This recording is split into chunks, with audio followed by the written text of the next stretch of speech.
लो जी, पाकिस्तानियों, ईंट का जवाब पत्थर से आ चुका है और हाल ही में रिमशा इकबाल की जानिब से जो धुआंधार प्रेस कॉन्फ्रेंस की गई और साकिब चद्दड़ के तमाम तर इल्जामात को उन्होंने मुस्तरद करते हुए ये कहा कि साकिब चद्दड़ के पास जो भी एविडेंस हैं वो लेकर मैदान में आए और बताएं कि कहां पर उन्होंने हमारे ऊपर करोड़ों रुपए की इन्वेस्टमेंट की, कहां पर उन्होंने हमें तोहफे तोहफे दिए। अगर उनके पास कोई एक एविडेंस भी है, कोई एक सबूत भी है तो वो लेकर सामने आए, फिर उसके बाद दूध का दूध और पानी का पानी हो जाएगा। जो हमारी सजा, जो चोर की सजा वो हमारी सजा, और मैं आप लोगों से हाथ जोड़कर जो है वो माफी की तलबगार भी होंगी अगर हम गलत हैं। और उस साथ में रिमशा इकबाल ने यह भी कहा कि अगर हम गलत हैं तो हमें इल्जाम दे ठहराएं, हमें जो है वो आप टारगेट करें। अगर हम गलत नहीं हैं तो फिर आप खुदा के लिए हमारी ऐसे इज्जत ना उछालें। अब रिमशा इकबाल ने ना सिर्फ साकिब इकबाल चद्दड़ को इसके ऊपर धमकियां लगाई और ये कहा कि मैं जो है वो आपको इस केस के अंदर बहुत घसीटूंगी, बल्कि उन्होंने ये कहा,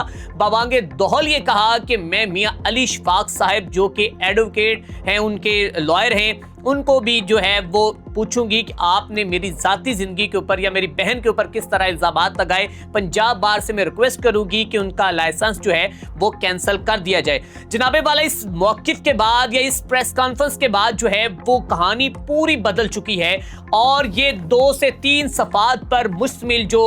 मेरे हाथ में ये दरख्वास्त है या फिर वजाती बयान है, ये जनाब साकिब इकबाल चद्दड़ साहब का है, जिसमें उन्होंने मुकम्मल तौर पर जो है तफसील लिख दी है और बता दिया है कि कब हमारी दोस्ती हुई, मैंने कितने लाख रुपए उसको दिए और कौन कौन से बैंक के अंदर जो है ये ट्रांजैक्शन की गई और कौन कौन से ब्रांड्स की शॉपिंग्स करवाएगी और क्या साकिब इकबाल चद्दड़ ने रिमशा इकबाल की फीस अदा की, उसकी फीस अदा हुई या नहीं, ऑस्ट्रेलिया के कितने पाउंड उसके अकाउंट में गए, क्या क्या मामलात हैं, सब कुछ जो है वो इसके अंदर तफसील के साथ लिखा हुआ है। मैं आपको इसकी जो थोड़ी सी तफसील बताता चला जाऊं क्योंकि ये 2 से 3 सफात के ऊपर मुश्तमिल ये दस्तावेजात हैं। उन्होंने कहा कि साल 2020 में मेरी मोमना इकबाल से एक शादी पर मुलाकात हुई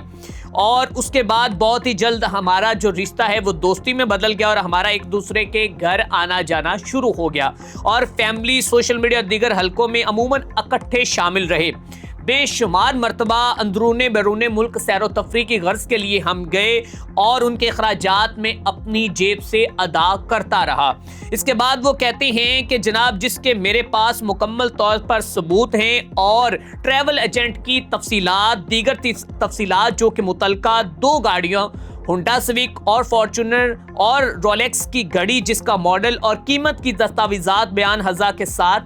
लफ हैं।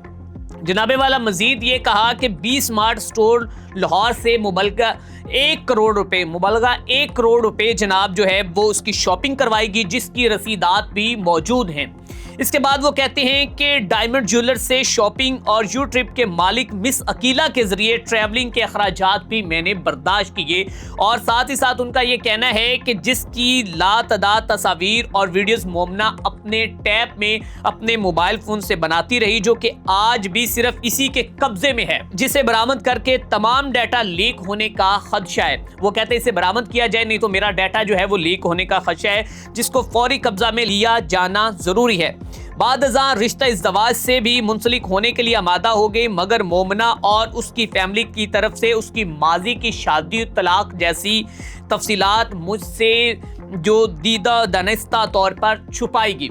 ये जनाब यहाँ तक उनका ये मौक़िफ़ है। इसके बाद वो कहते हैं कि मेरे इल्म में आने पर जब मैंने उसकी बाबत पूछा तो मोमना और उसके घर वाले साफ मुकर गए, जिस पर हमारे दरमियान बदएतमादी पैदा होने पर शादी से इनकार कर दिया गया।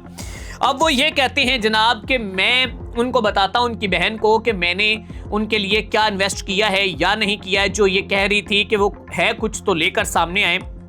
वो कहते हैं जनाब कि 2025 ने हमने अपनी राहें जुदा कर ली और वो कहते हैं कि रिमशा इकबाल ने अपने ईमेल अकाउंट से मेरे ऑस्ट्रेलिया में मौजूद पार्टनर राना असद को ईमेल भेजी, जिसमें इस नोयत के इल्जामात लगाए गए और बादशाह इस तरह ब्लैकमेल करके बजरिया मनी रसीद मुबलगा 10,000 ऑस्ट्रेलियन डॉलर वसूल कर चुकी हैं। मजीद ये कि मैंने रिमशा इकबाल की यूनिवर्सिटी की फीस 13,000 ऑस्ट्रेलियन डॉलर भी अदा की।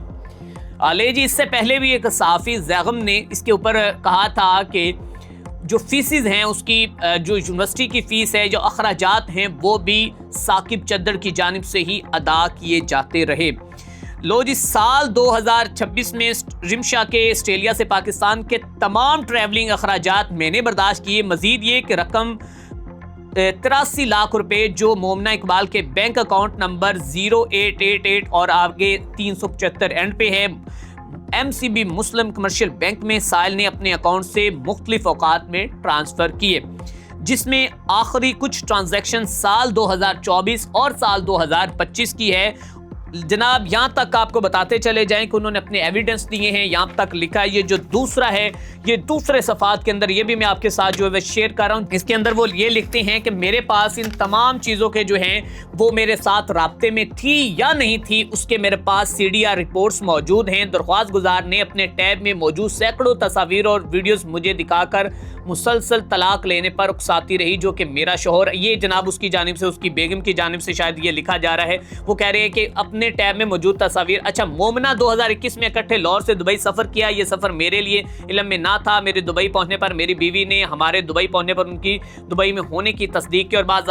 خیر اس کے آگے پوری انہوں نے جو ہے وہ کہانی دی، اور انہوں نے کہا کہ جو پیکا ایکٹ کی انہوں نے میرے اوپر دفعات لگائی ہیں، یہ غلط ہیں، اور میں اس کے ود ایویڈنس جو ہے سی ڈی آر کے ساتھ ڈیٹا دے رہا ہوں، اور ساتھ میں نے کچھ چیزیں لف کر کے بھی دے دی ہیں۔ اب جناب والا نہ صرف یہاں پہ بات رکتی ہے، بلکہ دوسری جانب جو ایک تو ثاقب چدر، جبکہ دوسری جانب یہ جو میرے ہاتھ میں آپ یہ صفحہ دیکھ رہے ہیں، یہ پیج دیکھ رہے ہیں، اس کے اوپر سمیرہ صدیق زوجہ محمد ثاقب خان، ان کی جانب سے بھی جو ہے وہ ایک جو ہے وہ درخواست باخدمت جناب انکوائری آفیسر صاحب NCCI لاہور کو دے دی گئی ہے۔ اب جناب والا دیکھتے ہیں کہ اس معاملے میں کون سچا ہے کون جھوٹا ہے، لیکن ثاقب خان چدر نے یہ کہا ہے کہ میں جو ہے وہ الزامات نہیں لگا رہا، بلکہ میں ود ایویڈنس جو ہے وہ میدان میں آؤں گا، اور NCCI کو جو ہے میں اس کے پورے جو پروف ہیں وہ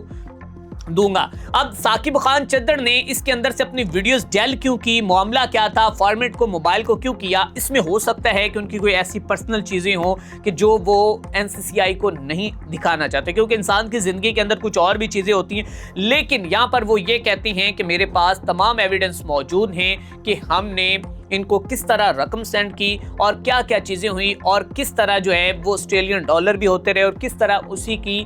جو کہ پیسوں کے اوپر وہ کہہ رہے ہیں کہ ان کی جو ہے اسٹڈی یا ان کے اخراجات جو ہیں وہ چلتے رہے۔ یہ ساتھ میں پیجز جو ہیں میں اپنی اسکرین پر چلا رہا ہوں، اسے بھی آپ جو ہے ملاحظہ فرما سکتے ہیں، اور آپ اس بات کا فیصلہ کر سکتے ہیں کہ کون سچا ہے اور کون جھوٹا ہے۔ اس کے ساتھ اپنے میزبان میاں ارسلان کو دیجیے اجازت، اللہ نگہبان۔